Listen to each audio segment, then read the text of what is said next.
Para diretso na alive ang umaga mo. Para diretso na buhay ang dugo mo. Para diretso na ang bangon at trabaho na agad-agad. Iaarangkada na namin ang mga balitang kailangan mo. Ibibigay na namin ang mga impormasyong pinaka-latest, pinakabago, pinag-uusapan, trending, viral. Arangkada Balita live sa DWIZ Metro at Mega Manila. DWIZ News FM regional stations. Naka-live din sa lahat ng DWIZ Digital News account, Facebook, YouTube at DWIZ News website. At panoorin din ang live nationwide sa Aliw 23 Free TV. Arangkada Balita. Arangkada na sina Drew Nasino at si Ate Juday Judith Estrada Larino. Gising ang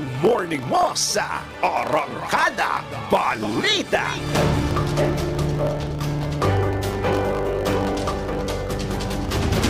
Magandang umaga Luzon, Visayas at Mindanao.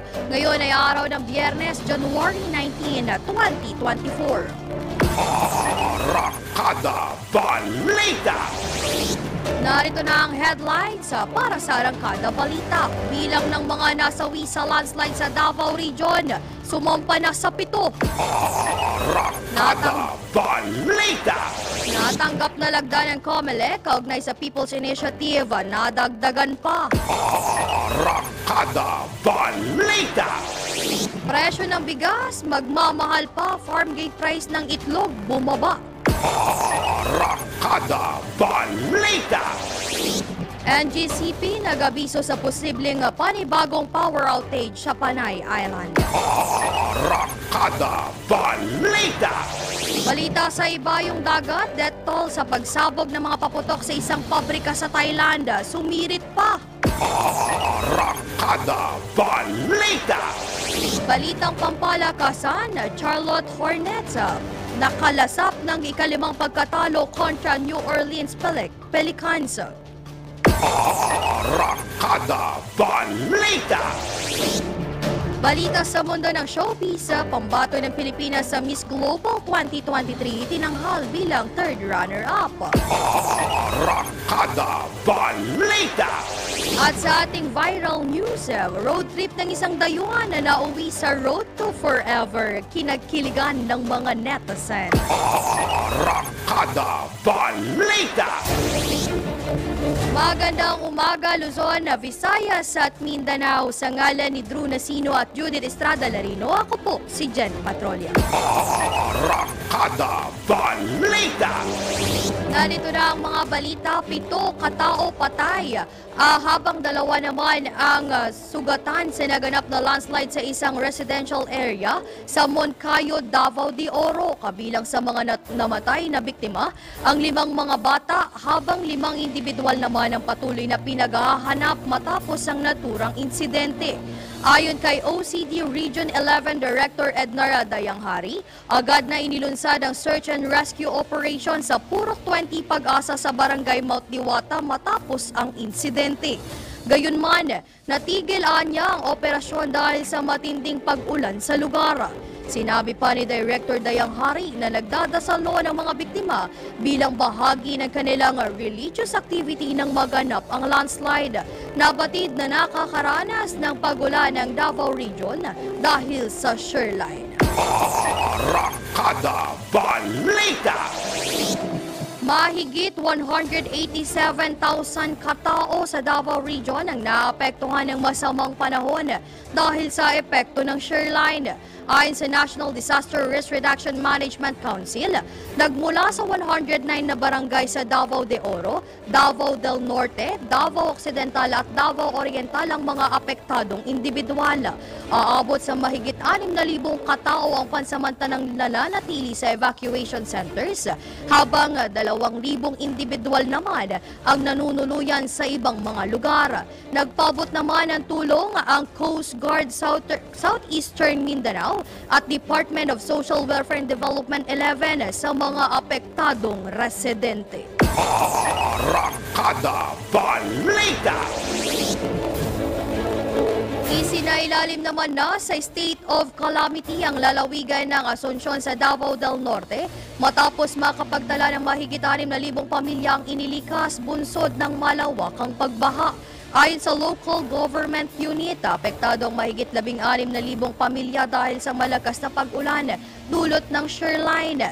Lumikas na rin ang mga residente ng Tagum City sa Loretta Elementary School sa Barangay San Miguel habang may mga stranded ding pasahero sa Compostela, Davao de Oro. Sa ngayon, target ng lokal na pamahalaan na magpatupad ng road rehabilitation upang bigyan daan ang mga isolated site. Arangkada Balita! Umabot naman sa mahigit 630 bayan at lungsod ang nagsumite ng lagda sa Commission on Elections sa People's Initiative para maisulong ang charter change. Sa Quezon City, tinatayang nasa 21,000 pirma ang natanggap ng COMELEC District 2. Sa Nabotas naman, nakatanggap ang poll body noong Sabado ng mahigit 30,000 lagda sa People's Initiative upang maamyendahan ang saligang batas. Kaugnay nito, kabilang sa isinusulong ng naturang People's Initiative ang pagboto ng mga senador at congressman bilang isa at hindi magkakahiwalay. Arangkada Balita! Wala pang jurisdiksyon ang Commission on Elections sa anumang reklamo o issue kaugnay sa People's Initiative para maisulong ang charter change. Ito ang paglilinaw ni COMELEC Chairman George Garcia sa gitna ng pinag-uusapang pag-aamyenda sa saligang batas. Ayon kay Chairman Garcia, magkakaroon lamang sila ng kapangyarihan dito kung may natanggap na ang full body ng reklamo ukol dito. Matatanda lumutang ang alingas-ngas na may nangyayaring bayaran sa People's Initiative para maamyendahan ang 1987 Constitution. Arangkada Balita! Nilinaw naman ng Commission on Election na maaaring bawiin o questionin ang pirma para sa People's Initiative na nagtutulak upang baguhin ang saligang batas. Ayon kay COMELEC Chairman George Erwin Garcia, kung sa tingin ng mga botante ay hindi na ipaliwanag ng maayos ang nasabing usapin, ay maaaring bawiin ng mga ito ang kanilang mga lagda.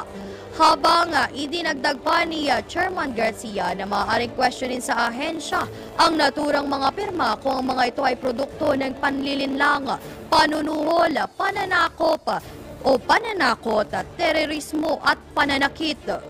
Arangkada Balita! Hinalaan naman ng Catholic Bishop Conference of the Philippines ang publiko na huwag pumirma sa isinusulong na People Initiative. Ayon kay Tagbilaran Bishop Alberto Uy, hindi makatarungan at malinaw ang isinusulong na People Initiative dahil interes lamang ito ng iilang individual. Paghihimok pa ng obispo na huwag lalagda sa umiikot na signature campaign para sa charter change. Dapat maging mapanuri sa mga impormasyong kumakalat hinggil sa paglagda sa anumang petisyon, lalo't higit nakasalalay dito ang kinabukasan ng bayan. Paalala pa ng Katolikong Simbahan na dapat pag-aralan ang itinutulak na tiyatya at iwasang magpadala sa tukso ng anumang pinansyal o materyal na kapalit ng kanilang lagda. Arangkada Balita! Handa namang itaya ni Senate President Juan Miguel Zubiri ang kanyang posisyon bilang leader ng Senado sa isinusulang nila na economic tiyatya.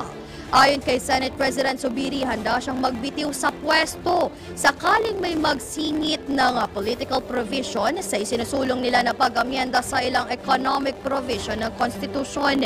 Anya, halos lahat ng senadora na kanyang nakakausap ay sang-ayon na limitado lang ang economic provision ang pag-amyenda sa saligang batas. Kaya't wala dapat ikatakot ang publiko sa economic tiyatya na isinusulong ng Senado sa pagbabalik na sesyon sa susunod na linggo.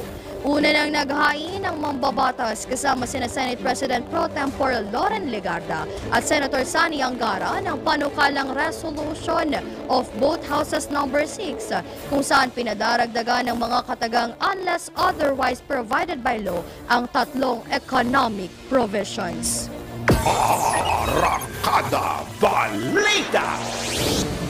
Malaking hakbang naman ang itinutulak na Resolution of both Houses number 6 ng Senado na pinangunahan ni Senate President Juan Miguel Zubiri. Ito ang binigyan din ni House Ways and Means Committee Chair Joey Salceda sa gitna ng usapan sa pag-amyenda sa saligang batas. Ayon kay Representative Salceda, umabot na sa 358 ang panukalang inihain sa Kamara para maisulong ang charter change. Ngunit lahat ito ay hindi inaaksyonan sa Senado. Aminado rin ang mambabatas na meron na lamang na maliit na epekto ang bersyon ng Senado ng Chacha. Dagdag pa ng mambabatas sa ilalim ng RBH number 6, meron na lamang na 2% paglago sa ekonomiya ang tatlong probisyong nais maamyendahan dito. Arangkada Balita! Nagbabala naman si Senadora Risa Hontiveros sa kapwa senadora kaugnay sa pagsusulong ng charter change. Ayon kay Senador Hontiveros, mapanlin lang, hindi praktikal, divisive at hindi wise ang pagsusulong ng Chacha. Payo ng senadora, sa halip na maamyendahan ang 1987's Constitution ay mas mainaman na palakasin muna ang foreign investor sa bansa. Binigyan din pa ni Senador Hontiveros na tinutugunan na ng kasalukuyang batas ang pagpapasigla at pagpapahikayat o paghikayat sa mas maraming dayuhang investor. Kabilang narito ang Retail Trade Liberalization Act, Foreign Investment Act, Public Service Act. Samantala, sinuportahan naman ni Senator Lito Lapid ang naturang pahayag kung saan ang pag-amyenda ng konstitusyon ay hindi simpleng bagay. Arangkada Balita!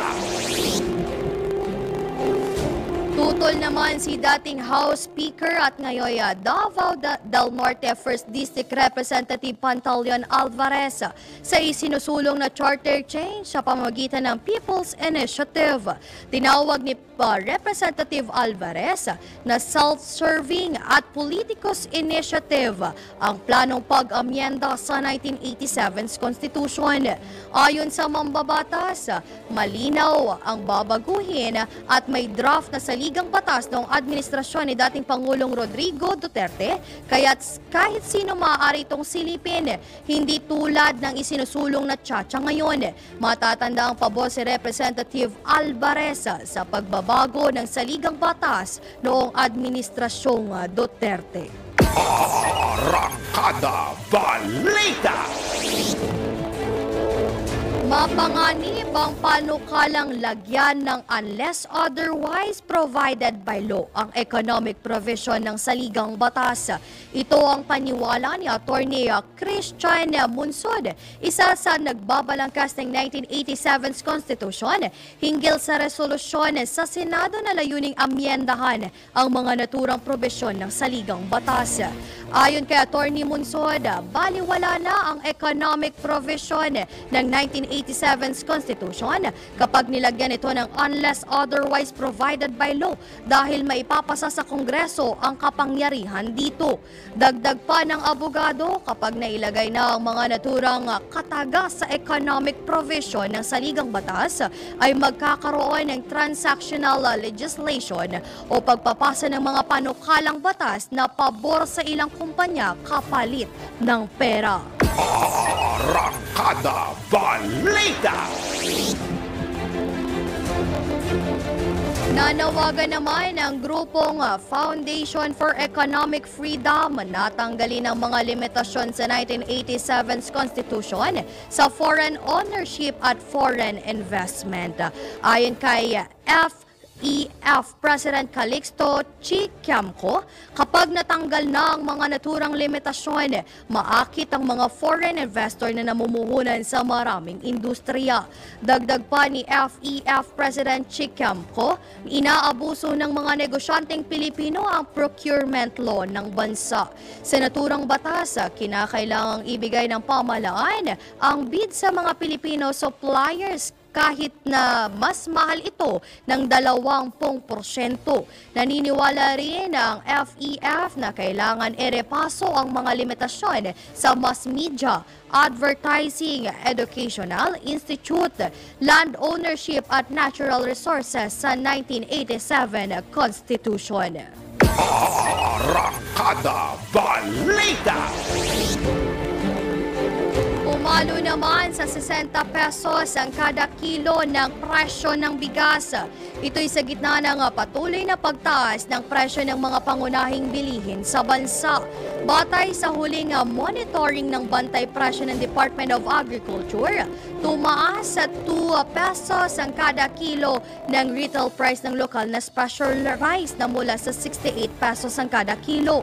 Umabot naman sa 67 pesos ang kada kilo ng local premium rice habang nasa 57 pesos ang local well-milled rice at ang local regular rice naman ay nasa 53 pesos kada kilo. Inihayag ni Federation of Free Farmers National Manager Raul Montemayor na umabot na sa 30 pesos kada kilo ang farm gate price ng palay sa Tarlac. Una nang nagbabala si Bantay Bigas spokesperson Cate Estavello na posibleng tumaas ang bilang ng mga nagugutom sa bansa dahil sa patuloy na pagtaas ng presyo ng mga bilihin. Arangkada Balita! Natanggap na ng Pilipinas ang 1,000 toneladang bigas na donasyon ng Taiwan. Katumbas ito ng naturang donasyon ng halos 35 sako ng bigas. Ayon sa Department of Social Welfare and Development, ipamimigay ito sa mga biktima ng kalamidad sa bansa. Iniulat din ni DSWD Disaster Response Management Group Undersecretary Dayan Cajepe, paghahanda rin ang naturang donasyong bigas sa epekto ng El Nino phenomenon. Meron pang 1,000 toneladang bigas mula Taiwan ang inaasahang darating sa bansa ngayong taon. Arangkada Balita! Bumaba naman ang farm gate price ng itlog ayon kay Philippine Egg Board Association President Francis Yohehara. Naglalaro na lang sa 5 pesos 80 centavos hanggang 6 pesos 50 centavos ang kada piraso ng farm gate price ng medium size ng itlog. Kumpara sa 7 pesos hanggang 7 pesos 50 centavos na farm gate price nito noong nakalipas na buwan. Paliwanag ni PEBA President Yehera, ito'y dahil sa pagbaba ng pagkonsumo ng itlog kahit na mataas ang supply nito matapos ang selebrasyon ng bagong taon. Gayunman, iginiit ng PEBA na mataas pa rin ang retail price nito batay sa bantay presyo ng Department of Agriculture. Naglalaro sa 6 pesos 30 centavos at hanggang 8 pesos 50 centavos ang presyo ng kada peraso ng medium size na itlog. Arangkada Balita! Asahan naman na hindi magiging maganda ang paglaki ng mga isda o ng isdang bangus tuwing taglamig. Ayon kay Dr. Wesley Rosario, former Center Chief ng National Integrated Fisheries Technology Development Center ng Bureau of Fisheries and Aquatic Resources sa Pangasinan, ang mga isda sa bansa ay tropical species o mga warm water species. Sakaling bumaba ang temperatura sa 30 degrees Celsius, ay hindi makakakain o makakain ang mga isda. Apektado rin ang kanilang paglaki dulot ng malamig na klima. Paglilinaw ng BIFAR na hindi naman madodoble ang kanilang mga gastusin sa pagkain ng kanilang mga alagang bangus dahil may mayroong na mainit na temperatura ng tubig. Arangkada Balita! Napadpad naman sa dalampasigan ang napakaraming alamang o maliliit na hipon sa San Isidro, Leyte. Agad itong pinuntahan ng mga residente at kumuha ng mga alamang sa naturang lugar nitong Miyerkules ng umaga. Ito ang pangalawang pagkakataon na dumagsa ang napakaraming alamang sa may dalampasigan sa Leyte. Paliwanag ng BIFAR o BIFARVA Central Visayas, indikasyon ito ng malinis na tubig sa dalampasigan.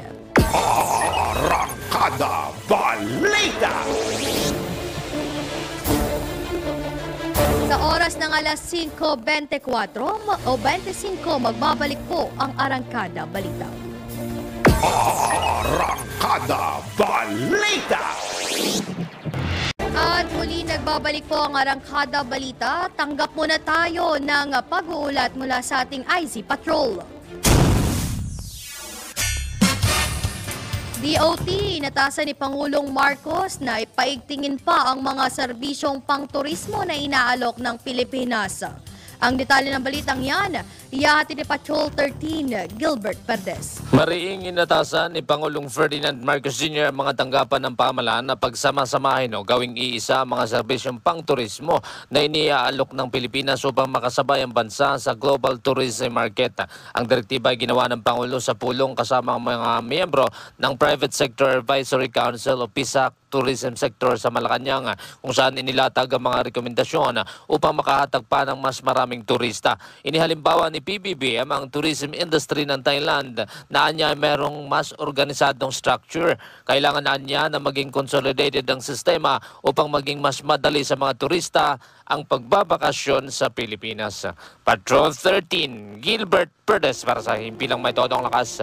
DWIZ, nagbabalita ng tama, naglilingkod ng tama. Arangkada Balita!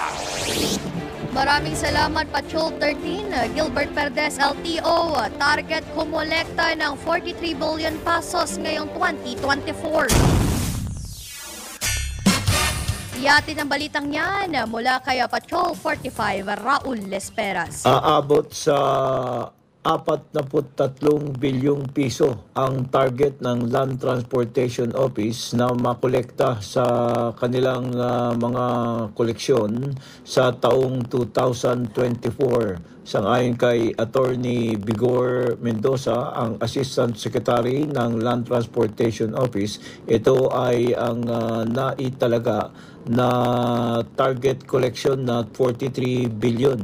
Layunin ni Attorney Mendoza na kumolekta ng mga rehistrasyon o registration at renewal ng mga sasakyan sa ating bansa, kung saan ang 43 billion ay abot sa 28% na mas mataas noong nakalipas na taon. Idinagdag ni Atty. Mendoza na siya ay umaapila sa lahat ng mga may-ari ng sasakyan na magbayad o mag-renew ng kanilang rehistro upang makatulong sa kampanya ng pamahalaan na madagdagan ang buwis na kinokolekta. Raul Esperas, Patrol 45, nagbabalita ng tama, naglilingkod ng tama para sa Himpilang May Todo Lakas, DWIC. Arangkada Balita! Maraming salamat Pat 45, Raul Esperas. Pakikibahagi sa Lifeline Rate Program, ipinanawagan sa mga pinuno ng lokal na pamahalaan. Iyatin ang balitang yan ni Patrol 11, Tina Nolasco. Hinikayat ni National Unity Party President Elry Villapuerte ang mga executive ng Local Government Unit o LGU na makibahagi sa Lifeline Rate Program para sa benepisyo ng mga mahihirap at low-income power consumers sa kanilang lokalidad. Ito ay sa pamamagitan ng pagtulong sa mga kalahok na ahensya ng gobyerno na ipaalam sa kanilang mga nasasakupan ang tungkol sa bagong subsidy project na layong magbigay ng malaking diskwento sa mga singil sa kuryente ng sambayan na kumukonsumo ng 100 kW per hour o mas mababa sa kada buwan. Busod na rin ito ng mababang turnout ng mga consumer na nag-avail o nagparehistro para sa nasabing buwan ng subsidy sa kuryente. Dahil dito apela ni Villapuerte sa mga pinuno ng mga lokal na komunidad sa bansa, lalo na yung mga nasa malalayong komunidad na kumilos upang maipaalam sa mga consumer ng kuryente ang Lifeline Rate Program program at mag-sign up sa nasabing programa para matamasa ang bawat singil sa kuryente. Ito si Patrol 11, Tina Nolasco para sa impilang may todong lakas DWIZ, nagbabalita ng tama, naglilingkod ng tama. Arangkada Balita! Maraming salamat, Patrol 11, Tina Nolasco. Pagpaparami ng sea cucumber, tututukan ng pamahalaan dahil sa potensyal nito sa international market. Ihatid ng balitang yan ni Patrol 13, Gilbert Perdes. Pinondohan ng pamahalaan ng Sea Cucumber Research and Development Center na matatagpuan sa Mindanao State University sa Naawan, Misamis Oriental. Sa Bagong Pilipinas ngayon, public briefing sinabi ni DOST-USEC Lea Buendia na tinuturing ng kanilang ahensya na high value ang mga sea cucumber, lalo na't natuklasan na ito ay maaaring ibenta sa international market mula 8,000 pesos hanggang 20,000 pesos kada kilo, depende sa klase. Bagamat hindi pa ito kilala ng marami sa Pilipinas, ayon kay Buendia, ito ay kinikilala sa ibang bansa bilang delicacy. Binanggit pa niya na ito ay pagmumulan ng iba't ibang bioactive compound na maaaring gamitin ng iba't ibang mga kumpanya na gumagawa ng mga gamot. Binigyan din pa ni Buendia na ang sea cucumber ay isang mahalagang marine species at may malaking merkado sa pandaigdigang pamilihan. Patrol 13, Gilbert Perdes, nagbabalita ng tama, naglilingkod ng tama. Kapag may bagong balita, naka-on air, agad-agad, DWIZ Patrol Report! Mula sa ating IZ Patrol, dako naman tayo sa Metro Patrol. Alamin na natin ang presyo ng ilang mga pangunahing bilihin dyan sa Malinta o Makalinta, Valenzuela City. Ihatid ng balitang yan ni Beth Samson. Beth, magandang umaga. Good morning, Miss Jen. Ay, dito sa Valenzuela, medyo mababa ang bigas. Although talaga may mga matataas na presyo ng bigas. Dahil dito sa Malinta, Valenzuela City, meron pa silang well-milled local rice na stock pa ng mga nakakaraan na inuubos na lang 43 pesos at 49 pesos. Ito yung mga bigas na inuubos na lang ng mga nagtitinda ng bigas dito sa Valenzuela City. Meron din silang 50 pesos itong premium milled local rice. 52 pesos naman ang premium imported. Ang premium grade local rice naman ay 53 pesos. May 58 din sila, special milled imported. 58 long grain, ito yung buhaghag na bigas. At 57 pesos yung special rice. Meron din silang special milled rice na 56 pesos. At 55 naman ang well-milled local rice. Miss Jen, ay, yung mga sinasabi ko kanina mga murang bilhin bigas, yan ay ilang sako na lang na kanilang inuubos na lang para malagyan nila ng mga panibagong bigas. Pero meron pa rin silang 50, 52, 53, 58, 57, 56, at 55. Dako naman tayo sa baboy. Dito sa Malinta, Valenzuela ay 320 pesos ang presyo ng laman, 290 ang buto-buto, 350 ang lempo. Samantalang ang manok, tabaas ng 10 piso, na dating 170, naging 180, at meron pang 190. Dito naman sa isdaan, medyo mataas ang bangos. Mahirap kasing kumuha ng bangos ngayon, malamig. Ang bangos ay 220 ang isa, samantalang meron Ang silang isang kilo 240. po yan, Mama Beth? Yes po. Isang kilo po ng bangus, sumabot po sa 200? Yes, 220 hanggang 240, depende sa laki dahil mahirap manap ng bangos yan pag taglamig, nagtatago sila. Dagupan, Pangasinan, pero magandang klase ng bangos yan, Miss Jen. Samantalang ang tilapia, yung Batangas, yung itim, tumatalon-talon pa, 150 to 160 per kilo. Yung pusit na kalawang is 350. Yung hipon, nagre-range tayo sa 380 hanggang 420 pesos per kilo. Depende sa laki ng hipon. Yung tahong naman, 100 pesos. Itong GG, magugulat ka, Miss Jen. Yes. Kokonte ang galunggong sa palengke, pero makakabili ka sa halagang 300 pesos per kilo. Ang mahal. Mahal. Pero ang sabi ng kilala kong tindera, by March, o katapusan ng February, baka sakaling unti-unti na itong bumaba. Mataas ang hangon sa fish port kaya mataas din ang bigay nila. Sa gulay, mababa pa rin ang repolyo, Miss Jen. Magkano na yan, Mama Beth? 40 pesos lang, ang lalaki, ang gaganda, bilog na bilog. At yung pinakamagda talagang malaki repolyo, yung galing Baguio, 50 pesos. Yung Carol's Miss Jen, bumaba na rin. 80 Magkano pesos na na yan, lang Mama yan. Bet? 80 na lang. Dating 18 100 pesos yan. ang kada kilo o 80? 80 pesos. 80 80 pesos, Miss Jen. Ang kilo ng carrots nga, ang gaganda, malalaki, sariwa.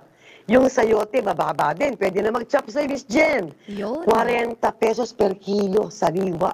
Nagkitan pa yan. Yung patatas, bumaba na rin ng 20 pesos. Dahil dating 140, naging 120 pesos. Oh, pwede na yung pang potato fries, no, Mama Bet? Oo. French fries. Ayan. Yung cauliflower, bumaba na rin, 120 na lang. Yung talong medyo simipa dahil kahapon 90 to, kaninang madaling araw, 100 na per kilo. Yung bawang tumaas din ng 10 piso, 160 pesos. Pero ang sibuyas, stable, yung puti at pula, 140.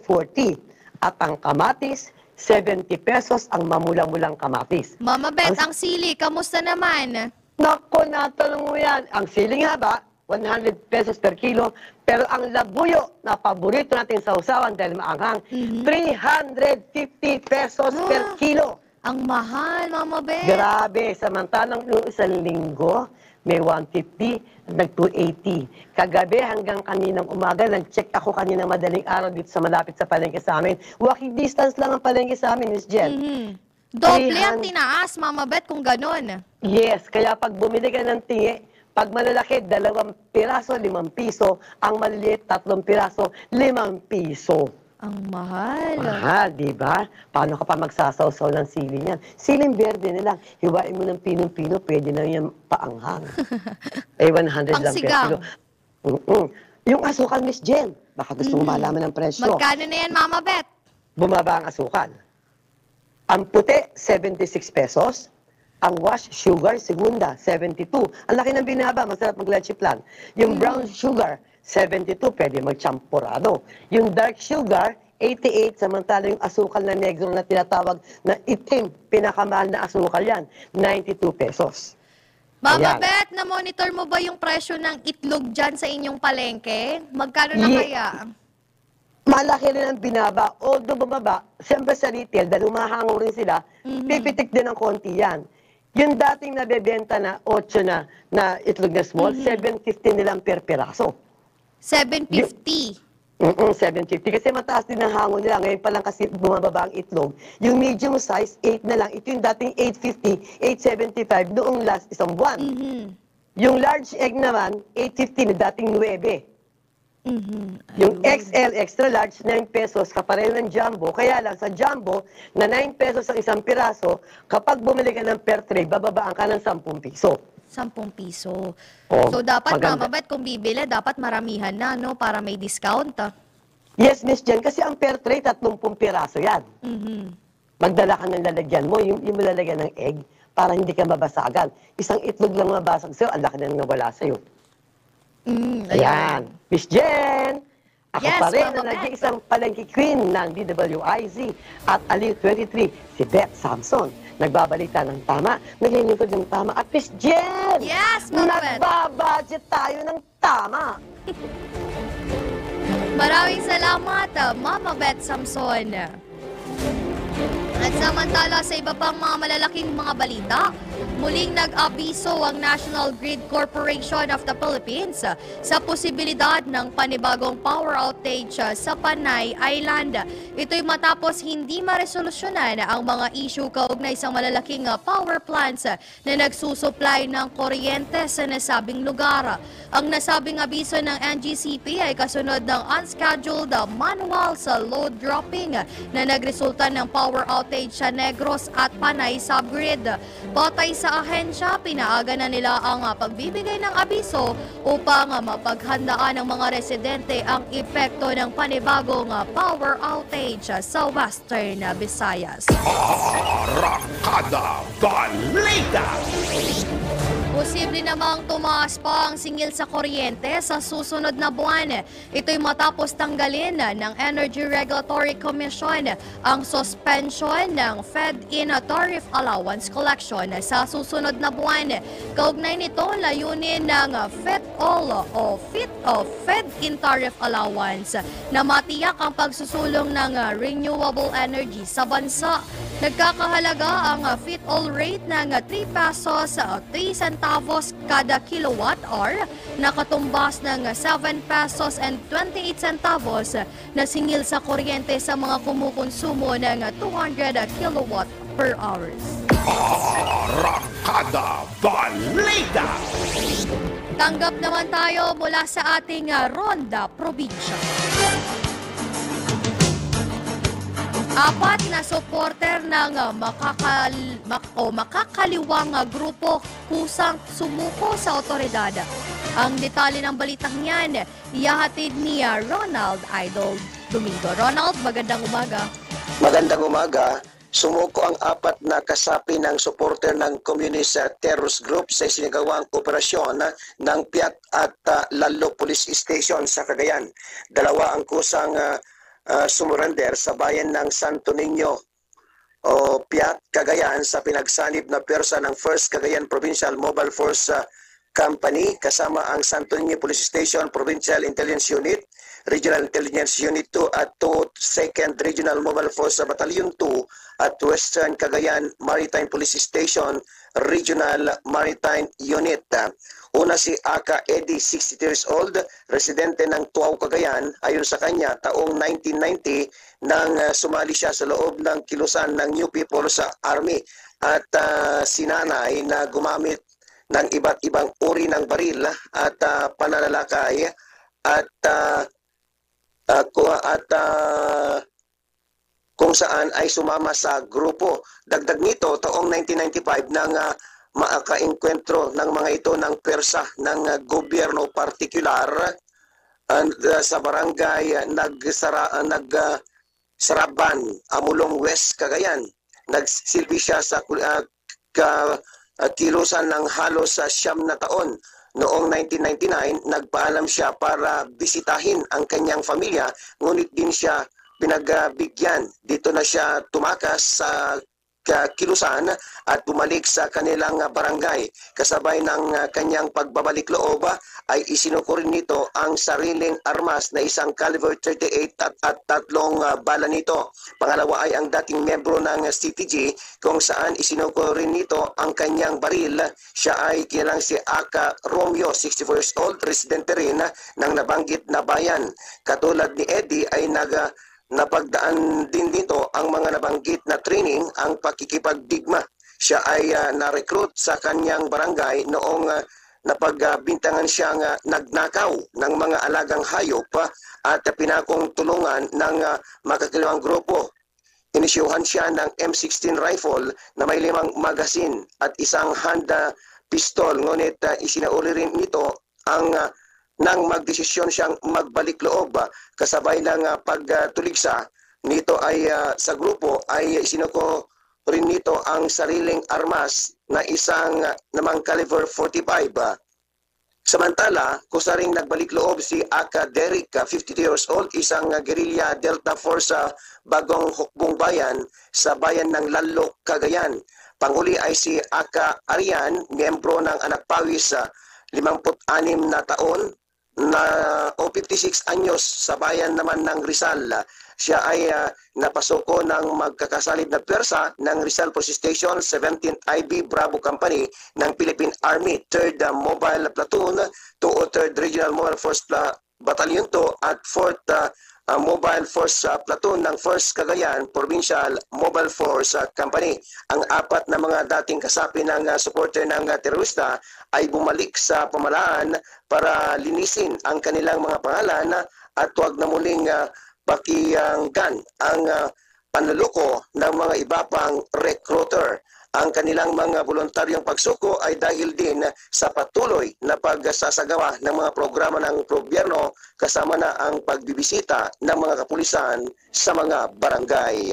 Ito ang Ronda Patrol, Ronald Idol Domingo, nag-uulat para simpilang may tudong lakas, DWIC, nagbabalita ng tama, naglilingkod ng tama. Arangkada Balita! Maraming salamat, Ronald Idol Domingo. Samantala sa oras ng alas 5:47, magbabalik po ang Arangkada Balita. Arangkada Balita!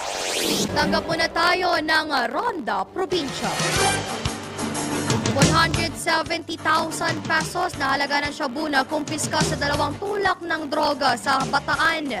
Yatid ng balitang yan ni June Bringola. June, magandang umaga. Malamig na umaga at natin naabot nga sa may 170,000 pesos na halaga na hininalang shabu ang nakumpiska ng tropa ng Bataan PNP sa 2 umunang tulak o kilabot na tulak na ipinagbabawal na gamot. Ito ay bakaraan ang matagumpay na bypass operation na inulunsad ng mga otoridad sa may Sitio Gasak sa Barangay Palian sa Hermosa, Bataan, kung saan dito nahuli yung 2 sinasabing kilabot na tulak ng droga. Batay ito sa ulat ng Hermosa PNP na nakarating kay Colonel Palmer Estrella, ang Bataan PNP Director sa Campo Tolentino. Ayon kay Colonel Estrella, nakakumpiska ang kanyang mga tauhan sa 2 drug suspect ng 25 grams na shabu. At kasama rin dito ang isang caliber 38 revolver. Ayon kay Tria, ang matagumpay na operasyon ay likha pa rin o dulot pa rin ng suporta ng mga umayan sa nasabing lugar na ayaw sa droga. Sa ngayon, kulong na sa Bataan District Jail ang naturang mga suspect.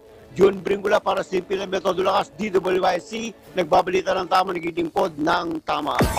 Arangkada Balita! Maraming salamat, June Bringola. Samantala sa iba pang tampok na balita, binigyan diin ng Office of Transport Cooperatives na aabutin ng ilang taon ng full implementation ng Public Utility Vehicle Modernization Program ng pamahalaan. Ayon kay OTC Chairman Andy Ortega, sa ngayon ay hindi pa nakukumpleto ng Land Transportation Franchising and Regulatory Board ang mga lokal na pamahalaan ng Local Public Transport Route Plan para sa mga consolidated jeepneys. Ang prosesong ito lamang anya ay maaari nang tumagal ng 1 hanggang 2 taon. Matapos may sapinalang route plan at ang 27-month countdown para sa pagpapalit ng mga kooperatiba ng traditional jeepneys, ay doon pa labang inaasahang lalarga ang mga modernized jeepney. Arangkada Balita! Samantala sa latest ng Filipino Mirror, tutulungan ng Department of Labor and Employment ang mga jeepney driver at operator na apektado ng Public Utility Vehicle Modernization Program sa ilalim ng programang Pangkabuhayan Entrepreneur. Ayon kay DOLE Secretary Benavido Alaguesma, bibigyan ng 30,000 pesos in-kind livelihood assistance ang bawat apektadong transport worker sa pamamagitan ng nasabing programa. Ayon paliwanag pa ng kalihim na maaaring pumili ang mga benepisyaryo sa listahan ng DOLE ng proyektong pangkabuhayan tulad ng rice retailing variety store at food stall establishment, animal raising, agricultural input provision, tailoring at iba pa. Bukod dito, naglalaman din ang livelihood package ng mga materyales, inputs at market linkages upang matulungan ang mga benepisyaryo. Arangkada Balita! Mahigit 300 ang ruta pa sa Metro Manila ang may mga unconsolidated na jeepney franchises ayon kay LTFRB Chairman Attorney Chofi Luguades III. Ilan sa mga rutang ito ay mula papuntang Divisoria at mula Camuning sa Quezon City papuntang Maynila. Gayunman, pinawi ni Chairman na guwatis ang pangambang kukulangin ng mga pwedeng sasakyan o maaaring sasakyan ng mga commuter simula Pebrero dahil maliliit lamang ang mga nasabing ruta at may mga dumaraan naman na mga bus.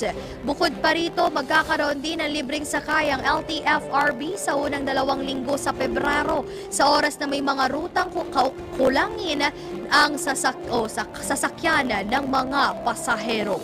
Arangkada Balita! Mga balitang dapat alam mo kahit sa labas ng bansa. DWIZ Balita sa ibang bansa. Umakyat na sa 23 ang death toll mula sa pagsabog sa isang pabrika sa ng paputok sa Central Thailand. Nangyari ang insidente sa Suphanburi Province nitong Miyerkules. Ayon sa mga otoridad, legal ang operasyon ng naturang pabrika at meron ding itong mga lisensya. Patuloy namang inaalam ng mga otoridad ang sanhi ng pagsabog. Arangkada Balita! Sa mundo ng palakasan, ang latest malalaman sa DWIZ Sports News. Nakatikim naman ng 5 pagkatalo ang Charlotte Hornets sa naganap na laban kontra New Orleans Pelicans sa score na 132-111. Bumida sa Pelicans si Brandon Ingram na nakapagtala ng 28 points, 10 rebounds at 10 assists dahilan upang muling masungkit ang kanyang ikatlong triple-double performance. Kumamada rin ng 22 points, 6 rebounds at 6 assists si CJ McCollum sa koponan habang si Jordan Hawkins ay nakapagbigay ng 21 points at 6 assists. Arangkada Balita! Ito na ang latest, bagong-bago, fresh na fresh, DWIZ Showbiz News! Kinurahan na bilang third runner-up sa Miss Global 2023 ang pambato ng Pilipinas na si Pearl Hung. Naganap ang naturang kompetisyon sa Cambodia. Ibinulsa naman ni Ashley Melendez ng Puerto Rico ang korona sa Miss Global 2023 habang nasungkit naman ni Helani Pearl Kurupu mula sa Samoa ang first runner-up. Itinanghal din bilang second runner-up ang pambato ng Thailand na si Chokin Supitarium at Noan Chutoy ng Vietnam ang fourth runner-up sa nasabing kompetisyon. Arangkada Balita! At sa ating viral news, kinilig ang mga netizen sa kwento ng isang Zec National na mahilig mag-travel kung saan ang road trip ay nauwi sa Road to Forever matapos makilala ang isang Pilipina tour guide na bumihag sa kanyang puso. Batay sa kwento ni Velma Cremela, kinahilingan na nito na lakbayin ang mga bansa sa Southeast Asia, higit lalo na ang Pilipinas. Dahil sa kanyang travel goals, nakilala niya ang Pinay na si Zell Joy na nakachat lamang niya online hanggang sa nagdesisyong i-level up ang kanilang relasyon at nauwi sa pag-iisang dibdib.